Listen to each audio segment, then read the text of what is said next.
katika siku 10 za maombi. Mara tena nakukaribisha katika jina la Yesu Kristo kwenye somo la 7 linalosema wafundishe watoto na vizazi vyote kusema kwa ajili ya Yesu. Wafundishe watoto na vizazi vyote kusema kwa ajili ya Yesu.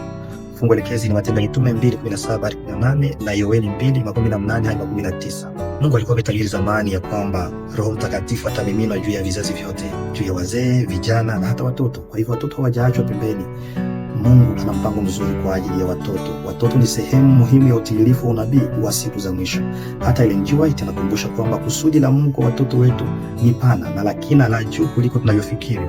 Kama Daniel, vijana wetu wa leo wanaandaliwa kusimama katika nafasi muhimu duniani kama mashahidi wa mfalme wa wafalme, wakati wa pekee pamoja na Mungu. Leo omba ili kwamba Mungu akufanye chombo cha kuwarithisha watoto na vizazi vijavyo imani, ujasiri na roho ya kimishonari. Muombe Roho Mtakatifu awajaze watoto, vijana na watu wazima vivyo hivyo. Wafunze watoto wako kumtetea Yesu Kristo. Vijana wako katika mwaka 2026, kijana, sio muda wa kujaribu kwa pombe, sigara. Mtangaze Yesu Kristo katika maisha yako pamoja na familia zako. Shirikianeni vipaji na ujuzi mlionavyo. Kumbukeni, kama tunavyorithisha vipaji, tunaweza pia kurithisha imani katika familia. Elewa kwamba familia ni uwanja wa kwanza wa misheni. Tuanzie katika familia zetu ili kwamba watoto wetu wapate kuwa wahubiri.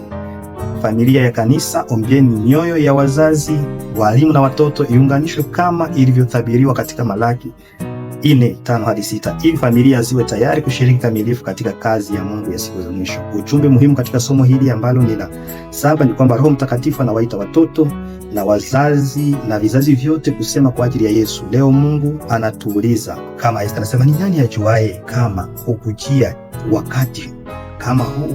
Basi tusimame kama wajasiri huko tukifunza watoto wetu kumtetea Yesu Kristo.